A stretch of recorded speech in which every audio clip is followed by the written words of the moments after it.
of Al-Anon. I'm so glad you're all here, and I welcome you to our afternoon Al-Anon speaker meeting. Would you join me in the serenity prayer? God, grant me serenity to accept the things I cannot change, the courage to change the things I can, and the wisdom to know the difference. Amen. Barbara is going to read our welcome, and Betty is going to read our steps, and Jackie will read our traditions.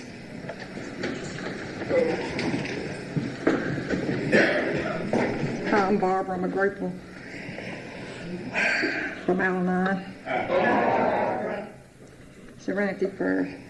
We welcome you to the Al-Anon family group and hope that you will find in this fellowship the help and friendship we have been privileged to enjoy. We who live or have lived with the problem of alcoholism understand as perhaps few others can. We too were lonely and frustrated, but in Al-Anon we discover that no situation is really hopeless and that it is possible for us to find contentment and even happiness whether the alcoholic is still drinking or not.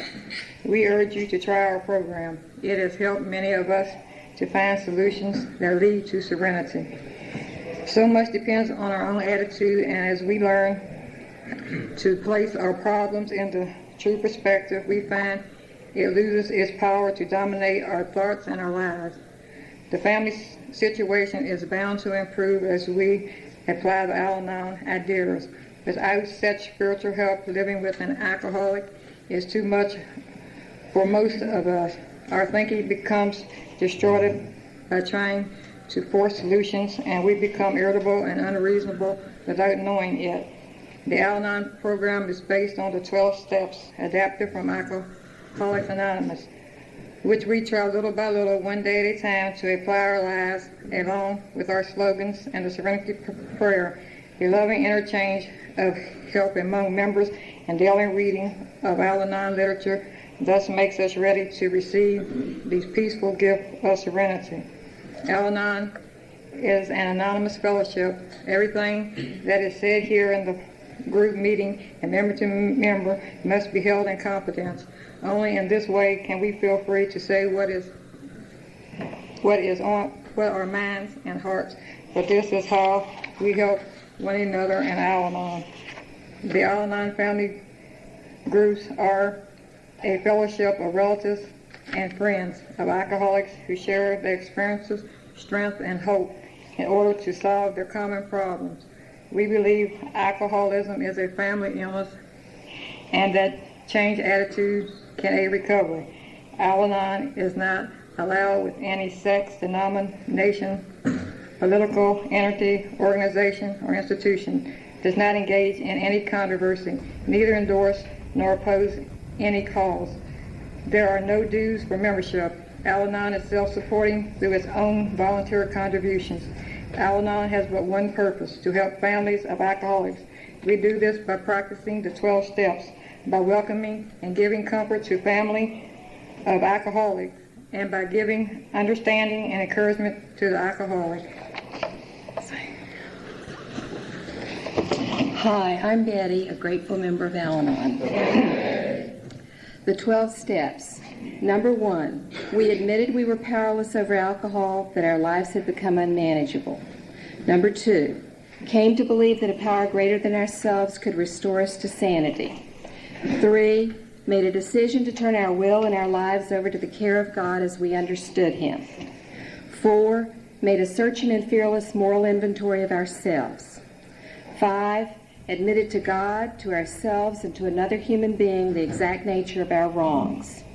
6, we're entirely ready to have God remove all these defects of character.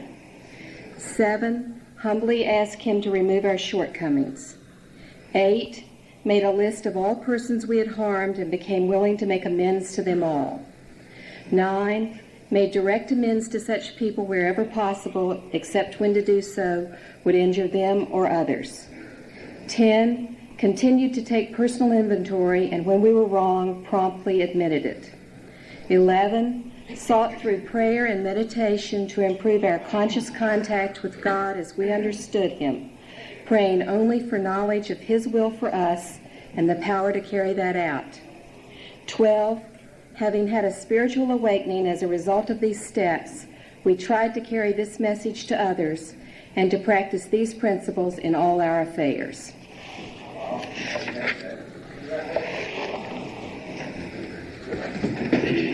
Thanks, Betty. I'm Jackie, and I'm a grateful member of Al-Anon. The 12 traditions. Our group experience suggests that our unity depends upon our adherence to these traditions.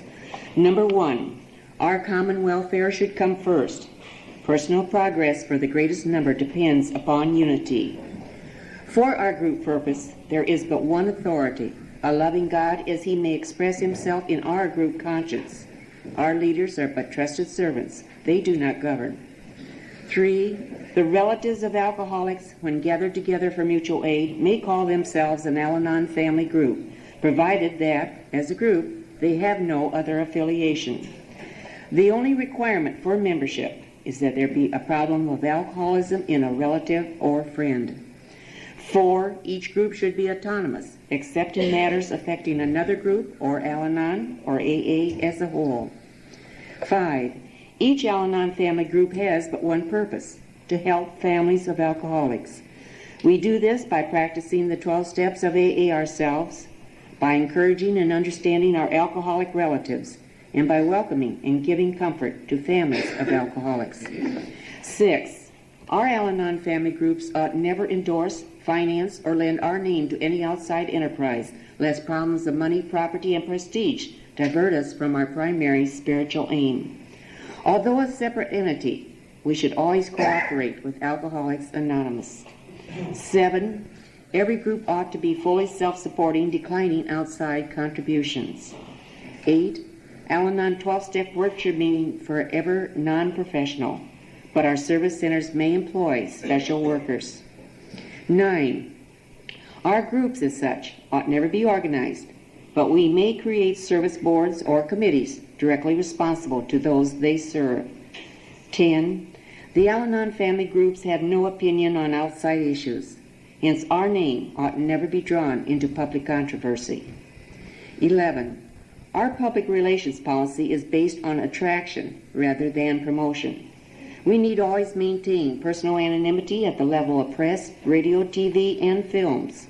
We need guard with special care the anonymity of all AA members.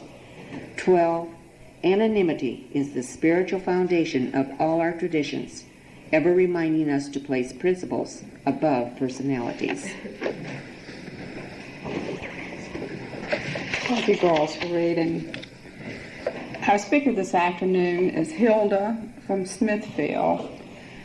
She's been around the program, this wonderful program, for quite a few years, and I understand she has a wonderful message. Let's help me welcome Hilda.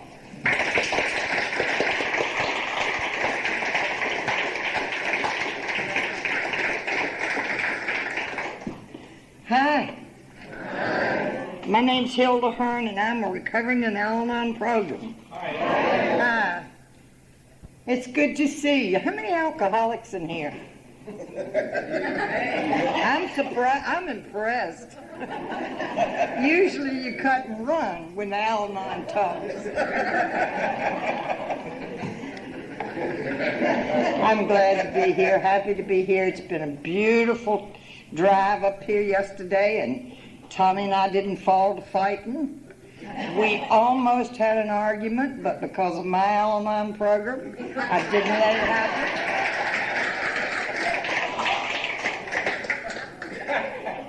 And we did have a nice trip. We had a surprise this morning. Looked in the newspaper, and our banker's been indicted for fraud. So when we get home, we'll see. But I am happy to be here, and I thank the committee for inviting us.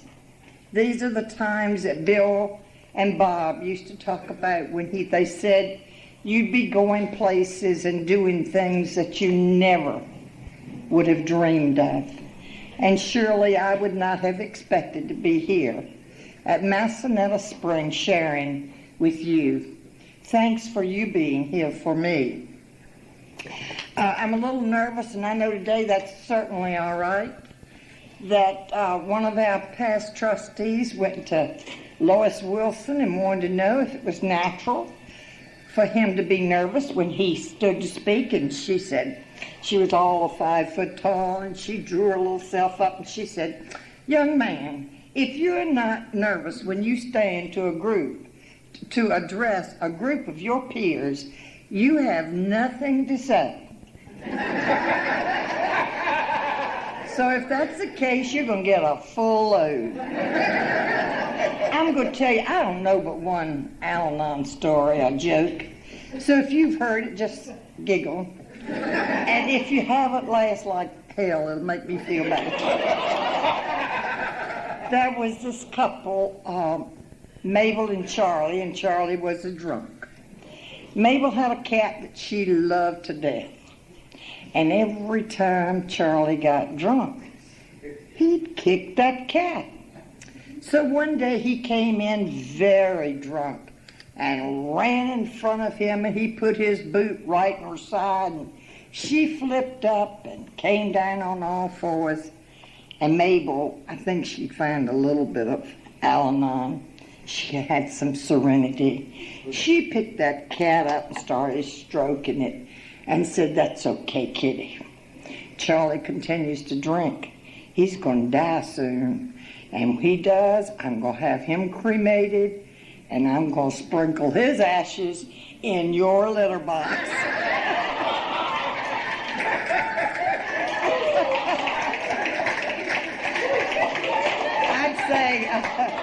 I'd say that's revenge. And when I came to people like you, that's what I wanted. I wanted some revenge. Somebody told me just before I came in here that I've got a devil on the back of my dress. Well, I didn't even know it, but maybe that's a sign of something. You know, if there was any one word that I could describe me pre-Al-Anon, that word would be discontented. I was never happy at any point or time in my life.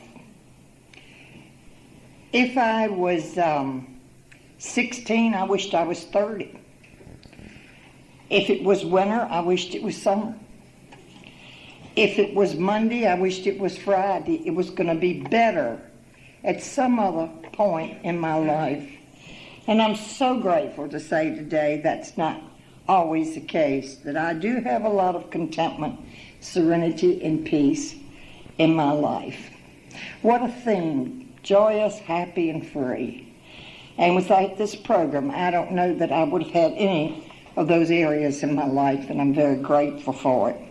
Many alcoholics get up here and say, I haven't found it necessary to have a drink since 1900. Well, I want you to know that I have not found it necessary to have an insanity attack since 1972.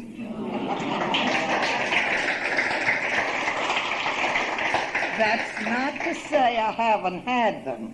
They just weren't necessary.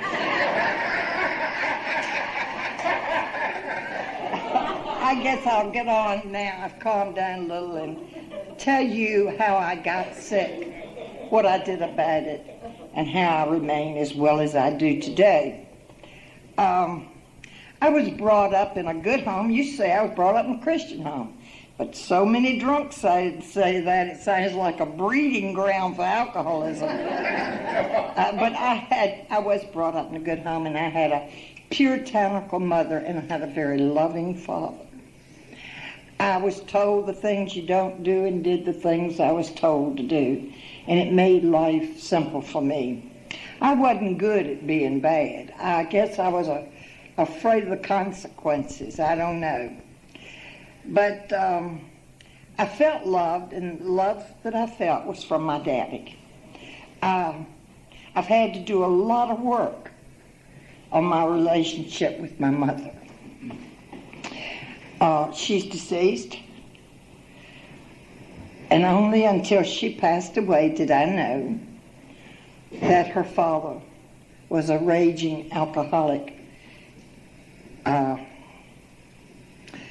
until she was 15 years old. And you know, this disease that we have in Al-Anon is not so much what you can see. It's that god-awful feeling, that hole in the gut that nothing can seem to touch. We often look real good on the outsides, and we cover up that inner feeling. I have a friend, Cease, from Canada, that says, "You look real pretty on the outside, hon. How are you feeling on the inside?" And there's so much truth in that. So today, if I can get my outsides to match my insides, then I think I'm doing pretty good. But my mother couldn't show love because she had not shown it to her, had it shown to her. One day I can remember, I'm going to jump about, just bear with me.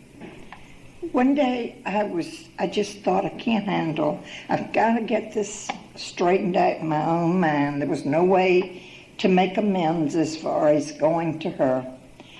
But I was standing at my kitchen window one day and I said, "God, just let me see my mom as you saw her." And with that, I realized my mother stayed up into the night and would knit for me. She made all my sweaters. She would sew for me. She made wonderful meals. And she saw that I got to Sunday school and church. She might not go. So these were signs that she loved me, and I never could see that. You see, my dad was a loving, affectionate person, and he just hugged you, started home, and you might as well pucker up because you're going to get kissed by Dad. And I loved it. I thought it was wonderful. And I adored him, and he did me, and I knew that. So that brought some balance, I guess, where Mom didn't supply what I needed, my dad did. And I am glad I had both sides of the program there. But when I married Tommy, Tommy and I, you talk about miracles in this program, have been married 51 years.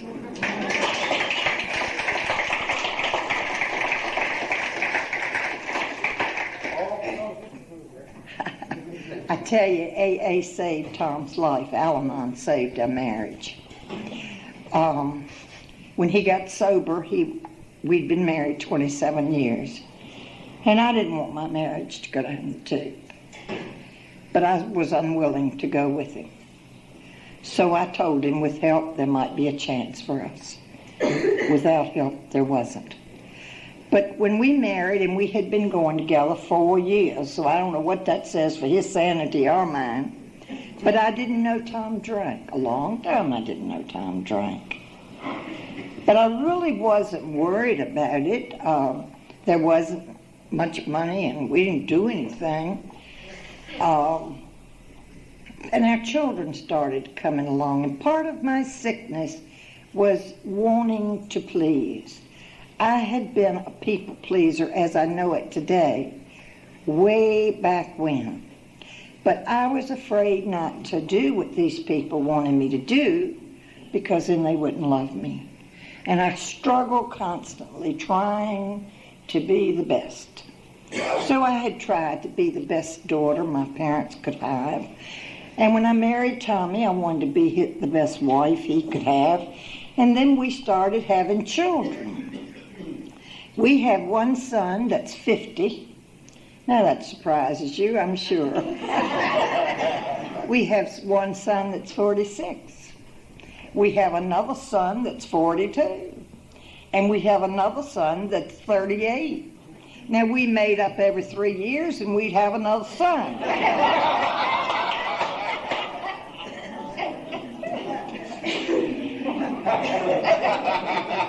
And all of these children have scars because they were brought up in an alcoholic home. Not only scars from their dad, but scars from their mother, who was the one that was stark raving crazy. I became very busy doing the things that good mothers do. I went to PTA and I worked in social things in the community, and Lord knows I was at church on Sunday with a smile on my face and my little 4 boys all dressed up, sitting in a row. And for a long time, Tom was able to go with us, but that ceased too. And I would still go with a smile on my face.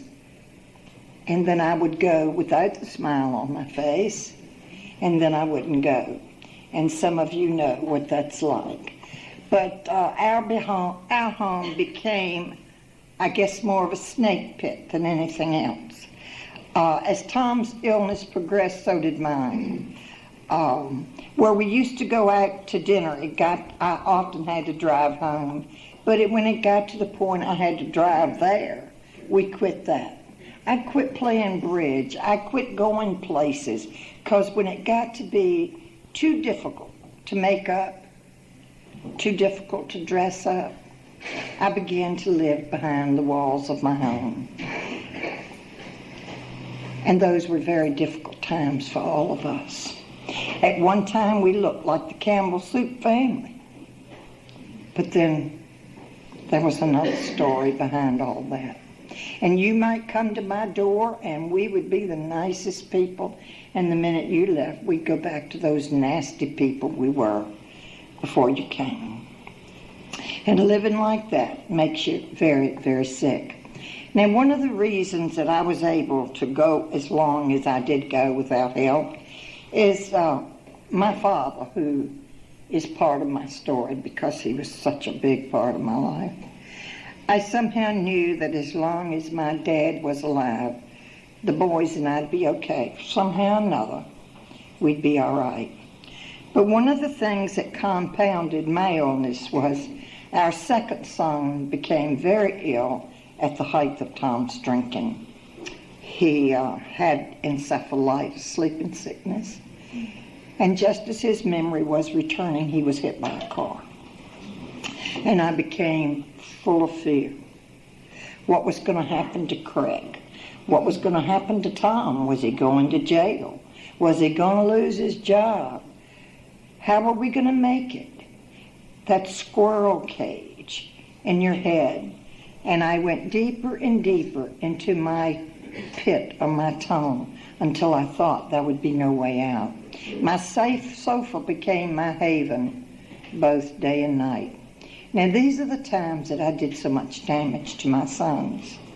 They would come home from school and they never knew whether their mother would be laughing and fun or whether I'd be screaming and in a rage or whether I'd be crying and on my couch. They knew when they came home how their dad was going to be, but that didn't frighten him. He just passed out. And me and my insanity, I couldn't stand that. I did, after my dad, I had to take our second son to Richmond Medical College and brought him home, and within 9 days my dad was taken ill and died, and my world fell apart. Whereas I had been functioning, I ceased to function. And I began to hibernate. And I did have to seek some professional help. Now I got better. They gave me shock treatments. I had a little bit of everything. And I did get some better. And it was about this time we were asked to take a transfer to the western part of the state. And I thought, this is the answer. Tommy told me he drank because of me and I was better. He said he drank because of Craig. Craig was better. And he drank because of his job. So if you move away from your job, then you wouldn't need to drink. Made sense to me. But little did I know that we were going to take our sick selves with us. And that's what we did. We moved to Christiansburg, and I went back again into the Looney Tunes. And had a hard time dealing with reality. In one of our geographical moves, we ended up into Richmond, and I had ceased inviting people to my home. I didn't want people to know what was going on.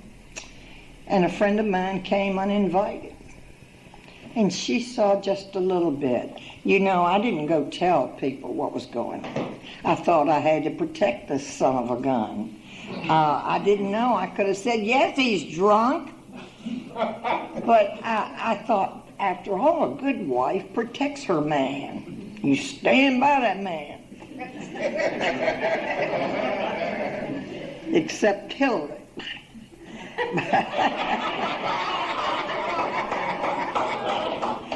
But I didn't tell anybody what was going on in their home. There were many nights Tom passed out, and the kids could run all over everywhere and didn't bother them. But in my insanity, he looked so peaceful. I would walk by him and kick the hell out of him. And I would tell the kids, your dad's tired, he's sick, he's had a hard day. And when they got out of the room, I'd kick the hell out of their sick and tired daddy. I did that. I'm not proud of it. He still has trouble with his ribs. And when he does, I have a moment of guilt.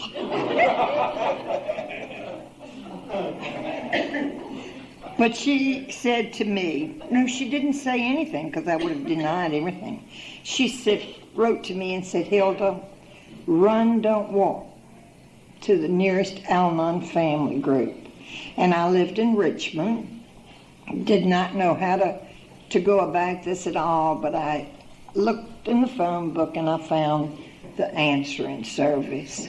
And I'll never, ever forget it. I had made the mistake of telling two people about Tom's drinking, and one was an uncle that didn't know Tom drank at all, and he was the one who said, you are crazy.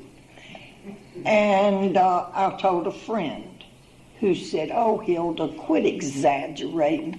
Sit down and have one with him. So I decided if these two people didn't believe me, no one would, and I would not tell anybody else. So I called the answering service, and Jenny called me back. And I didn't talk to her, but she did to me. And it was just as if she was looking in my windows. And I knew she knew. She'd read my mail, and I'd read hers. So she told me where the next meeting was going to be, and she met me. And I went into that group this morning. The only reason I went was so you all could tell me how to get him sober. Why else would I go to a bunch of drunks' families? And of course I asked them that morning when they welcomed me, what can I do to get this man sober? They said, you can't. And they said, but you can help yourself. Well, I had nowhere else to go. I didn't know anything else to do. And I listened. These people were laughing when I walked in. And I thought, I must be in a church group. I don't know anybody's going to laugh living in situations like I am. But I knew enough and was interested enough to sit there and listen. And I came up with all these yes, but, and do you know they were living in situations as bad as mine? And they laughed about it. But the thing they promised me was you can get better. We can't promise you a thing about him, but you can get better. I didn't know how they were going to accomplish that and him stay like he was, but I had to trust in something, and I did. I listened. I was at the next meeting that I could get to. Monday night on Boulevard in Richmond. And I thought, oh, this is a group of night people. And they're going to know, they're going to have more information than those housewives. So I went. And it was different faces. But it was the same message. They read the steps, and I listened that night as the steps were read, and I liked the 12th one, carry the message. And you know who I carried it to. And you also know it didn't work. Well, what it was like in our house was pretty bad. I guess about what it was like in your house. We were all so sick and didn't know it. And what happened was I did start going to Al-Anon, and I needed lots and lots of meetings to be able to hear that he's sick. I knew he was sick every morning, but I didn't know he couldn't help it. I thought he deserved it. I didn't know anything about the disease concept. They told me that my husband had a disease, a compulsion beyond anything that I could imagine. And once I was able to just grasp it a tiny little bit, some of the resentments passed. They told me the times he promised me he wouldn't drink, he probably meant. And I used to say, well, every time his lips move, he's lying. They said, well, those promises probably were lies. He meant and just couldn't fulfill those. I didn't understand that. But I kept coming. And I hope you will. If you're new in this program, keep going till the miracle comes. And the miracle came with me when I didn't hate him anymore. I didn't know whether I loved him, but I knew I didn't hate him anymore. And the resentments passed. Thank you, God. I really started working on me because they told me people around me would get better if I got better. And I still had 2 sons at home. And what happened was we did get better. I became more stable, and they reacted to that. They didn't know what was going on with their dad, but they knew their mama was getting better, and that was very important. I'm a firm believer that the non-alcoholic sets the mood in the home, and kids react to that. I hardly knew what they were talking about, the steps and so forth, but they told me to start reading them, start doing what they said, and I said, I'll try. So the first one, powerless over alcohol, sure I was. I knew that. I was powerless over him too. I'd done everything I could to get this man to quit. And certainly our lives were unmanageable. No one was in control. The second step came to believe. I'd like to tell you my concept of God at that time. I'd always believed in God. Church was a big part of my life, but it was one of these, he's going to get you, you know, type. He was a big no-no in the sky. And depending on my thoughts, on my actions, I never knew whether I was headed for heaven or hell. I never knew about a compassionate, a God that loved me personally. I never knew that.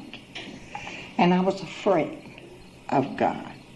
You know, I'd heard God's going to get you.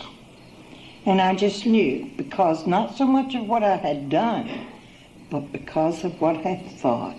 You know, murder this man, plan his funeral, I'd done all those things. I had worried myself to death because I couldn't think of but 4 pallbearers.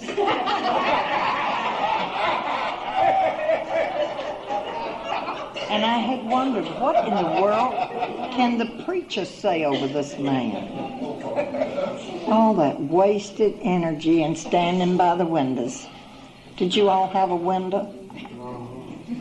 I had one. And I would stand and stand and stand, watching for the lights to come up the road. And please, God, bring him home. And the minute his car drove in the drive, I was ready to kill him. Absolutely ready to kill him. And at that time I can remember, and these are painful memories, of my oldest son who would not be saying a word. He'd stand beside me, and he too was looking up the road, watching for the cars to come down.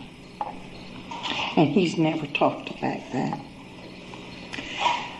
The second step came, I first had to come to meetings just like this and others. And then I came to just a little bit. And then I came to believe that God does love me, that he wants me happy, joyous, and free. And I had to know, too, that God loved Tommy. And I didn't like the last part of that step, could restore me to sanity. Because of my past history in mental institutions, I didn't like it. I was afraid of insanity. But what it said to me was my thinking was confused and distorted, and that I could accept. The third step for me has been turning my life over to God is really not the problem. I've been able to do that. But it's that self-centered will that gets in the way and says, no, we're going to do it my way. And I screw up. And it's a reminder, go back, turn it over. I do a lot of vision stuff these days. It just helps me. And if this talk isn't good, blame God, because I just handed it to him and said, okay, if you want it good, you make it so, because I ask that the words of my mouth are acceptable to him. The fourth step for me, the inventory, was very difficult. I'm not going to take all these 12 steps, don't worry. But the inventory was very difficult because I'd been many things to many people. I first had been a daughter. I had been a sister. I had been a wife, and I'd been a mother. And I'd been best friends. It was always someone other than, and I never knew who I was. Never. And I took that painful plunge, and you know what? I came up with a negative inventory, and a very wise woman said, you tie that up, and every time you write a negative thing down, you also write a positive. And I did that, and I got better. I began to feel better.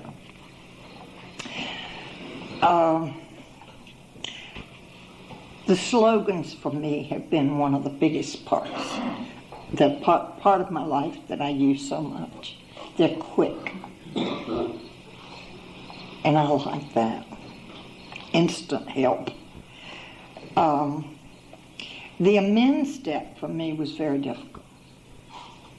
I had to tell Tommy I was sorry I made it so easy for him to drink. You see, I felt very responsible. He told me he drank because of me, and I assumed it was true. But the very first day I went to Al-Anon, they offered me the 3 C's. I didn't cause it. I couldn't control it, and I couldn't cure it. Hey, what a relief off of my shoulders that just because he said it was my fault didn't make it so. The son that I told you about, I would like to tell you a little bit about our boys. Today they're ours. When Tommy's out of sorts with one, that one becomes mine. But today they're okay, so they're our boys.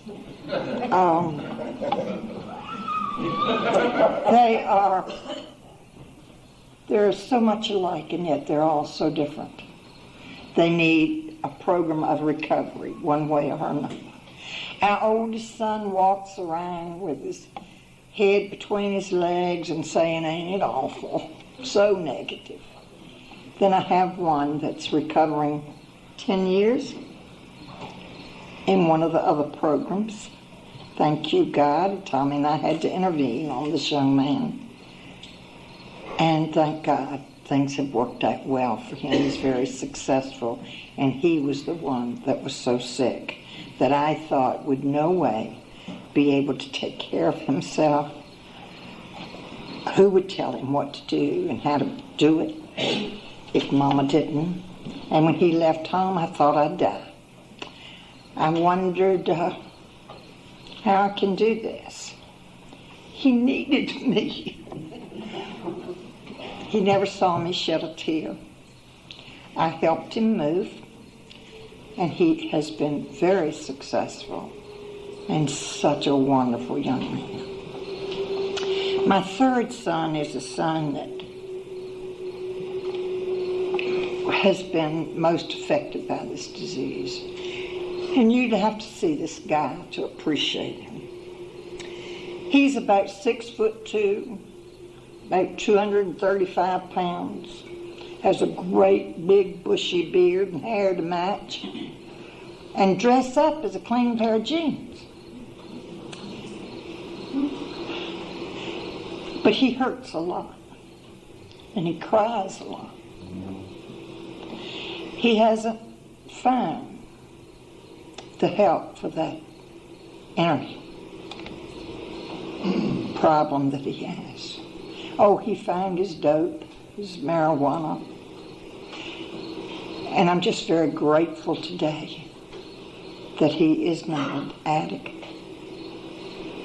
And he goes about life in the best way he knows how, and that's up and down. He'll bounce from high as the ceiling to the pits, you know. He had no balance in his life. And our last one is the only one that had the benefit of the Al-Anon program, and he's the most well-adjusted of the whole bunch. What it's like now, you know, I could talk to you for hours and hours, and it's hard to put 69 years of living in a few minutes, but what it's like at our house now, it's good. It isn't perfect. I thought if we ever had sobriety, it would take care of everything. And it didn't. And I know it's not going to. But with sobriety, we have a chance, a day at a time, to continue a good life. Our journey's been good. I'm very grateful I found this program before Tommy did. Because had I not, I'd have been home resentful and angry and bitter because somebody was doing for him what I couldn't do for him. If you loved me, you wouldn't be going off with all those old people. But I didn't have to go that way. God saw fit to send me first, and I'm grateful for that. When Tommy was able to be lovable, I was still there, and my love was still there for him. I'm very grateful that I found out about living a day at a time. God knew years ago that one day I'd need a program that would help me deal with my own disease, which is cancer. And I'm so glad I found it in Al-Anon, that I don't have to do it only today. And if I can get through today, then tomorrow will be another day. If I screw up today, whatever I do today is going to make a difference in my tomorrow. Yesterday's a history.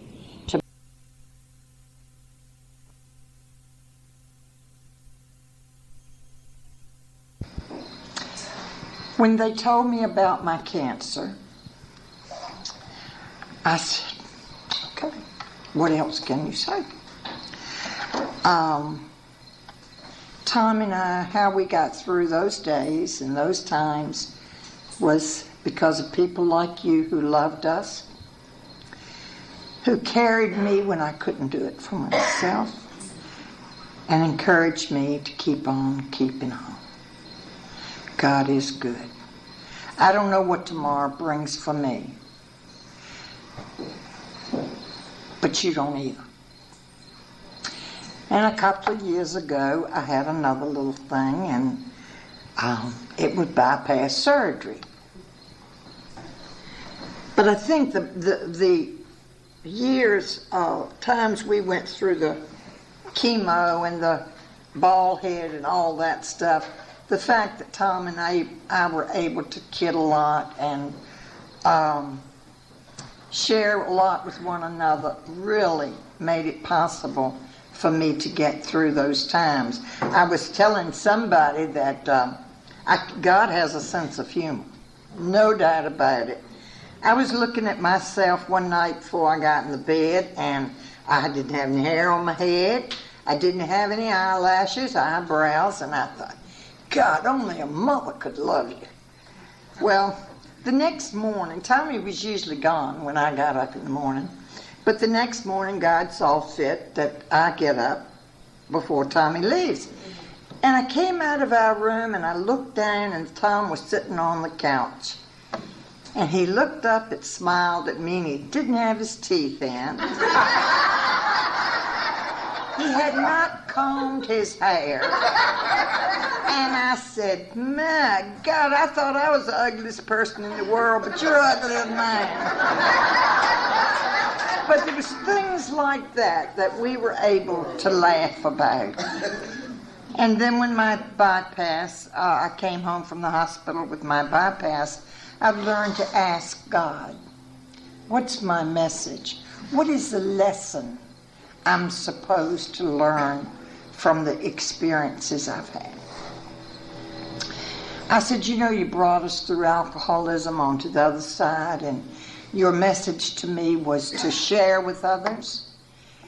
And you brought me through the cancer, and my message was to tell people there's hope. Now what? What am I supposed to learn from this? So it came to me just as clear. You will know.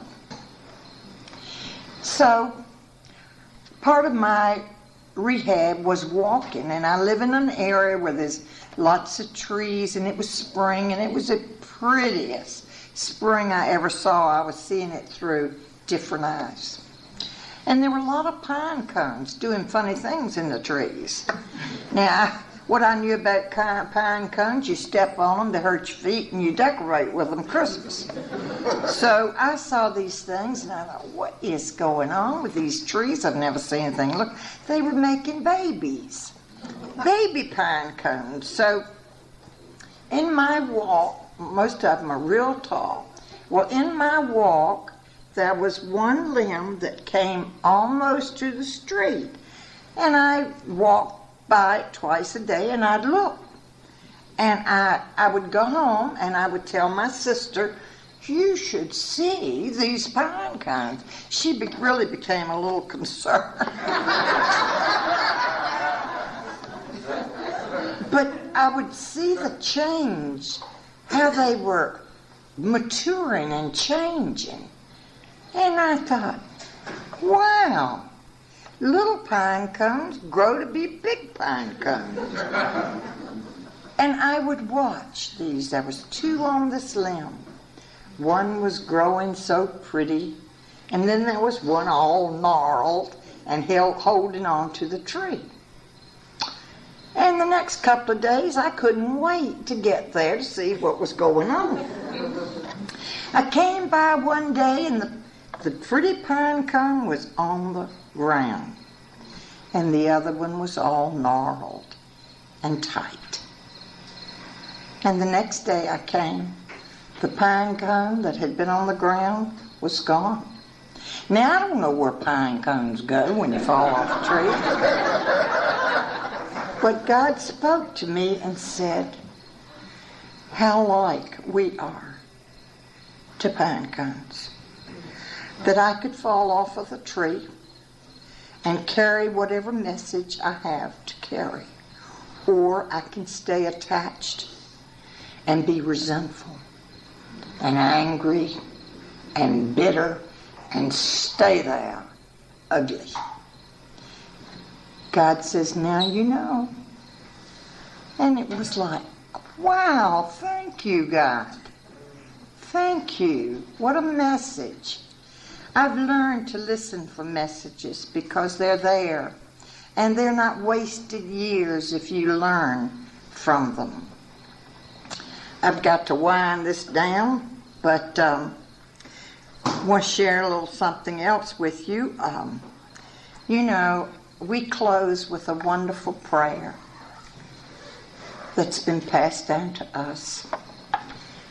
And it says, Our Father. That means He's mine, and He's Sam's, and He's Tommy's. And we're His kids. And it goes on to say, there's a kingdom. Well, if there's a kingdom, there has to be a king. And since He is my Father is a king. And that makes me Princess Hilda. Isn't that neat? And I also have Prince Tom. I guess what I search for in my program, and I imagine you do too, is serenity and peace. And it's being able to share a part of me with you today. It's loving my friends and being kind to others. It's searching for God's will for my life and me having the power to carry that out. I'm not what I want to be. I'm not what I hope to be. But I thank God because of Al-Anon, I'm not what I used to be. Thanks.